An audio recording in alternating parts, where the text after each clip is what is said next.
Hola, hola chicos, bueno, espero se encuentren bien. Este es una grabación para la sesión teórica. En este caso vamos a ver lo que es encapsulamiento. Ya anteriormente estuvimos viendo lo que era programación orientada a objetos, que eran clases, que eran herencias, pero hoy vamos a ver algo en particular que es el encapsulamiento y para qué nos ayuda.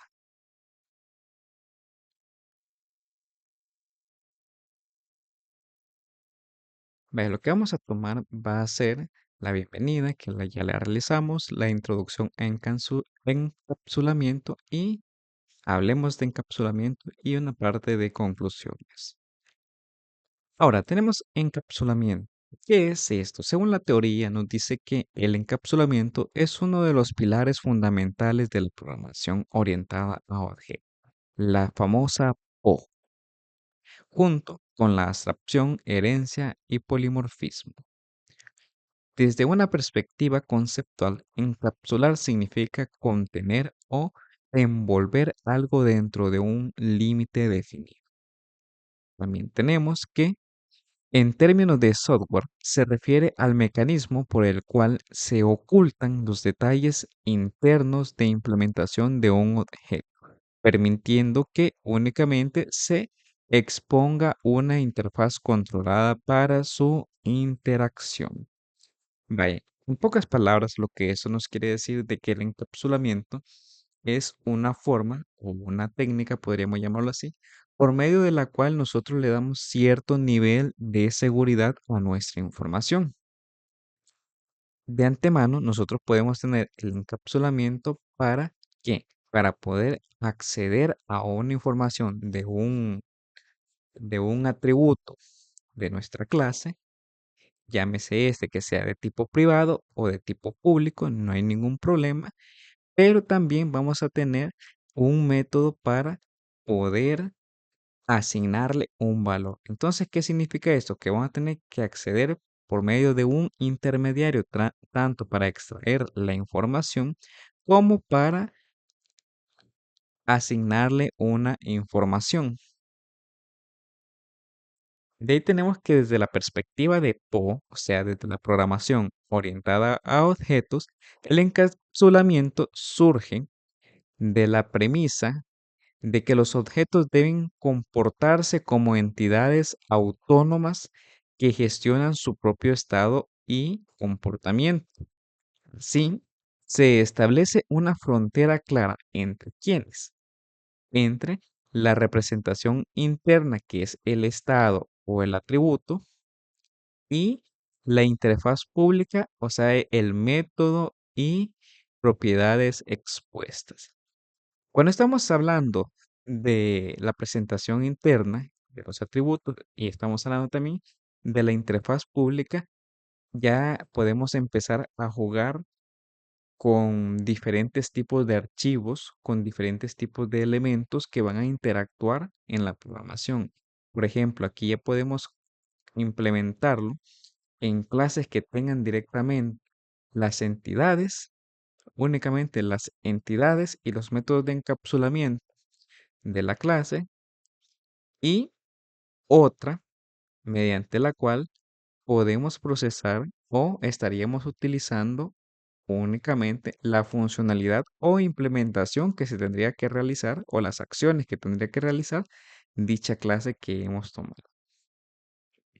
También nos dice que este principio está estrechamente relacionado con el concepto de ocultamiento de información, information hiding, introducido por David Parnas en 1972. Como podemos ver, ya es algo que no es nuevo, ya tiene su par de años, quien afirmaba que los métodos de software deben ocultar sus decisiones de diseño internas para facilitar la mantenibilidad. ¿Qué motivo? No todo lo que se procesa se tiene que enseñar, y mucho menos en la parte gráfica o mejor dicho, en lo que nosotros le estamos mostrando al usuario. Entonces, todos los procesos que se realicen, cálculos, entradas de datos, salidas de información, todo eso tiene que ocultarse. Y precisamente para eso nos sirve también lo que es el encapsulamiento, como les decía anteriormente. Este nos da un nivel más de seguridad en la cual no nos permite tocar o acceder o manipular directamente un atributo de nuestras entidades, sino que tenemos que ocupar un intermediario.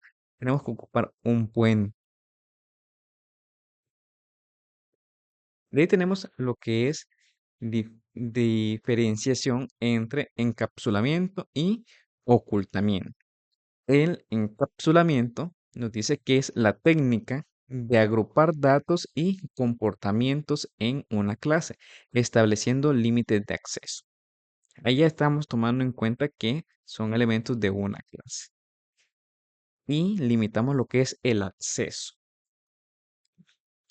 De ahí tenemos el otro punto que nos dice que el ocultamiento de información es un principio de diseño que justifica el encapsulamiento, orientado a esconder detalles de implementación irrelevantes para el usuario externo. Entonces, ¿qué podemos decir de esto? Este es el ocultamiento, como nos mencionaba anteriormente, dicho personaje, nos fundamentaba el motivo o la causa principal por qué se debía de hacer, por qué motivo al usuario no le interesa, por ejemplo, saber cuál es el proceso que se realiza para hacer un cálculo en específico, o tampoco le interesa saber qué son las validaciones que se están utilizando para que le muestre cierta información. Entonces, al usuario únicamente lo que le va a interesar es los datos que él ingresó y qué le va a devolver. Todo lo que está dentro de él no es recomendable que se lo estemos mostrando al usuario y tampoco que éste pueda tener acceso a él. Entonces nos dice que en Sechar ambos conceptos se materializan mediante la definición de miembros privados y la exposición de interfaces públicas. Ya sabemos que todo aquello que tenemos privado va a simbolizarse con un símbolo de menos. O en algunos casos que pueden encontrar en algunas literaturas, diagramas de UML los van a encontrar con un circulito relleno de color rojo. Ahí tenemos las ventajas. ¿Por qué? Porque esta técnica lo que nos traen son ventajas. Quizás alguien podría decir de que es un poquito más de trabajo, pero nos trae ciertas ventajas a nivel de qué? A nivel de seguridad e integridad de los datos. Que se impide que atributos críticos sean manipulados o mejor dicho, de forma indebida, como cuáles pueden ser, como por ejemplo pueden ser los identificadores, como por ejemplo puede ser información sensible, como por ejemplo puede ser datos privados. Y también nos dice otro que tenemos que la reducción del acoplamiento. Las clases externas dependen de la interfaz y no de la implementación concreta. ¿Cómo así? Las clases externas, cuando estamos hablando de interfaces, es aquella en la cual nosotros únicamente vamos a tenerla, digámoslo de esta manera, como una forma en la cual estamos dando cierto esquema de nuestro código, estamos colocando ciertas reglas que se deben de aplicar a la hora de la implementación. Ojo, cuando estamos hablando, en este caso, de las interfaces, no nos estamos hablando de la interfaz gráfica, sino que de unos archivos, podríamos llamarlo para términos más sencillos, los cuales hacen una acción de interfaz. Si nos retomamos allá cuando estábamos trabajando con diagramas UML, entonces vamos a hacer un pequeño recordatorio de lo que trabajábamos por medio de las interfaces, que nos daba como un pequeño esquemita en el cual nosotros podíamos implementar en otras clases ciertas funcionalidades. Ups, perdón, me faltaron algunas. De ahí tenemos lo que es mayor cohesión. Cada clase es responsable de gestionar sus propios datos y reglas de validación. En pocas palabras, ya estamos estableciendo ciertos parámetros o ciertas restricciones, mejor dicho, por medio de las cuales se tiene que acceder a los atributos o también de cierta manera cómo vamos a extraer esta información. De la mantenibilidad, los cambios internos no afectan el código del cliente. Como los mencionaba anteriormente, uno de los fundamentos de la programación orientada a objetos es modificar únicamente una vez y que esto se verá reflejado en todo lo demás que se esté utilizando en tu código. Y la escalabilidad de que los sistemas pueden crecer en complejidad sin comprometer la estabilidad de las partes ya implementadas. ¿Por qué motivo? Y esto va con bastante relación o una estrecha cercanía a lo que es la mantenibilidad. ¿Por qué motivo? Porque al ser fácil de poder manipular, al ser fácil de poder modificar y no tener esos grandes problemas de ir a modificar cada archivo por un pequeño símbolo que se agregara, por una pequeña operación que se cambiara, le da también cierto nivel de escalabilidad para poder también procesar lo que es la información que estamos utilizando. De ahí tenemos modificadores de acceso en C# que nos dice que los modificadores de acceso en C# contribuyen el núcleo técnico del encapsulamiento, que permiten especificar el alcance y visibilidad de los miembros de la clase, los cuales son público, privado y protegido, o como lo vamos a trabajar en C#, perdón, private y protect, en el cual público es accesible desde cualquier parte y nos dice que privado es accesible únicamente dentro de la misma clase. Protected es accesible desde la clase y sus subclases. Entonces aquí ya tenemos ciertas restricciones en las cuales podemos trabajar. Igual podemos identificar dónde podremos implementar el encapsulamiento, aunque el encapsulamiento lo podemos utilizar en los tres niveles, público, privado y protegido. Pero si queremos trabajar, si queremos extraer información que esté considerada como privada, tenemos desde otra entidad o desde nuestra interfaz gráfica, tenemos que utilizar lo que es el encapsulamiento para poder extraer la información que queremos. Y ahí tenemos una nota muy importante que nos dice, no, esta granularidad otorga un control preciso sobre qué se expone y qué se oculta. O sea, aquí ya nos está dando ciertos parámetros en el cual nos indican, mira, estos datos no son nada importante en el sentido que no hay problema que se puedan acceder de la manera que se nos dé. Pero ya lo privado y lo protegido, cuidadito ahí, tenemos que tomar ciertas cartas sobre el asunto, ciertas decisiones para que porque con normalidad estos son datos privados o información sensible que van a almacenar. De ahí tenemos ya entrando un poquito más que nos dice que las propiedades de acceso siempre en C#, nos dice que en C# las propiedades son la concreción más evidente del encapsulamiento, porque según eso nosotros podemos establecer qué podemos acceder desde dónde y qué no podemos acceder. Entonces nos dice que se declaran como miembros públicos, pero internamente manipulan campos privados. ¿Cómo así me podrán decir? Y eso lo vamos a ver con el siguiente punto, que incorporan accesores que son el puente que les mencionaba anteriormente, que son los get y los set, o los famosos get it and set it que se pueden escuchar también, los cuales permiten establecer reglas de validación y o restricción. Y estos pueden ser de lectura o escritura o pueden ser de ambos. Entonces, esos son dos puntos que vamos a tomar en cuenta.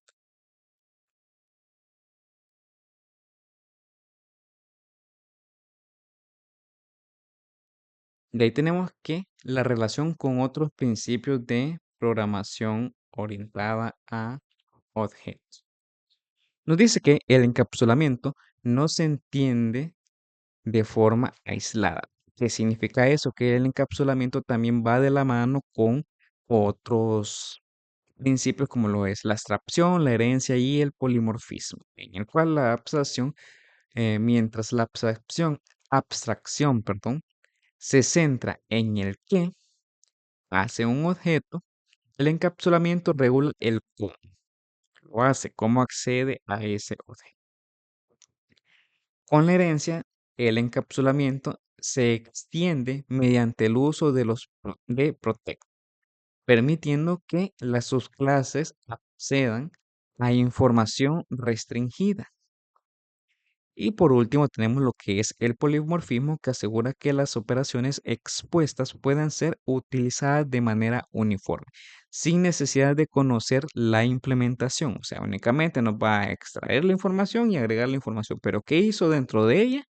No interesa saber. De ahí tenemos ciertos beneficios en los cuales nos dice la robustez, que protege al sistema contra estados inconsistentes, perdón. La reutilización fomenta la creación de bibliotecas modulares. Evolutibilidad nos dice que permite cambiar implementaciones sin romper dependencias. De ahí, ¿qué más tenemos? Tenemos lo que es la claridad semántica, que separa la interfaz que hace la clase de la implementación, cómo se hace. Y de ahí tenemos lo que son los principios SOLID, que nos dice que el encapsulamiento se vincula con el principio de responsabilidad única y el principio abierto y cerrado, en lo cual ya estamos viendo ciertas pautas. Por ejemplo, anteriormente mencionábamos lo que era el get y el set, en el cual por medio del get nosotros vamos a extraer la información, a obtener la información de de un atributo, y por medio del set nosotros vamos a asignar la información a un atributo en específico. Y tenemos como conclusiones de que el encapsulamiento en C# constituye un principio rector del diseño orientado a objeto que materializa el concepto de ocultamiento de información. En pocas palabras, por medio del encapsulamiento nos permite agregar cierto nivel de seguridad a las clases que nosotros estemos creando, los atributos que estemos utilizando mediante un principio que se adoptó hace ya varios años, que es el ocultamiento de información, el cual nos dicta que la información sensible o los procesos, mejor dicho, no tienen que mostrarle al usuario, sino que únicamente lo que tenemos que mostrarle al usuario son digámosle, los resultados que se están realizando. También tenemos que mediante el uso de modificadores de acceso, los cuales ya hemos recalcado en más de una ocasión, que son los públicos, los privados y los protegidos, propiedades y métodos, se establece una frontera clara entre la implementación interna y la interfaz externa. Ahora, a modo de ejemplo, vamos a ver, a modo de ejemplo, a nivel, digámoslo, teórico, para que tengamos esto en cuenta, vamos a tener lo que es esto, en el cual aquí nosotros tenemos lo que es una teoría, aquí la tenemos, que en el caso de la clase se llama categoría y tiene tres atributos. Los tres atributos son privados, lo cual es un ID de tipo entero, tenemos una categoría de tipo string y tenemos un habilitar categoría que es de tipo booleano. De ahí lo que tenemos es el constructor vacío, o sea que podemos instanciar la clase sin necesidad de agregarle ningún atributo a la hora que la creamos, a la hora que creamos el objeto de la clase, la instancia. Y de ahí tenemos otro king que es un constructor que ese ya nos recibe los tres parámetros, que es ID, categoría y habilitar categoría, en el cual nosotros se los asignamos dentro del constructor con el this igual ID, this categoría igual categoría. Ahora bien, aquí tenemos el encapsulamiento y esto vamos a colocarlo aquí para que sea un poquito más, ¿sí? métodos de encapsulamiento. Encapsulamiento, sí, está. En el cual tenemos, esta es una forma de realizarlo, en la cual es bastante, digámoslo, resumida. Ustedes pueden encontrar otras, hay dos más en específico, una para eh, los atributos públicos y otra que es similar a esta, lo único que utilizamos dos métodos, no uno, sino que la otra consiste en utilizar un método para la asignación, que sería para los SERP, y un método para los GET, en lo cual lo trabajan de manera separada. Entonces, aquí lo que estamos diciendo es que estamos creando un tipo público de accesibilidad pública, un entero que en el cual va a tener que va a tener que acceder primero a su ID, va a tener que ingresar todo lo que nosotros le estemos asignando, va a asignarle a un ID. Si nos fijamos arriba cómo los tenemos, ID en minúscula. Entonces, este método que nosotros creamos aquí nos permite recibir un valor, en el cual es ese que nosotros le vamos a estar haciendo. Y en un dado caso nosotros no lo estemos utilizando, simplemente, o mejor dicho, nosotros solo vamos a extraer la información, se va a utilizar lo que es el SERET, o sea, extraer la información del identificador que nosotros tenemos del ID. ¿Y qué nos va a extraer? Nos va a extraer el valor que este cliente. Entonces, de manera general, tenemos de que esta es una de las formas y de las formas más sencillas que tenemos de utilizar lo que es el encapsulamiento con atributos privados. Entonces, chicos, esto sería eh, lo que estaríamos trabajando en esta semana, lo que es parte de encapsulamiento, junto con otro ejercicio que vamos a trabajar en la parte práctica. Así que pasen una feliz tarde, pasen un feliz día.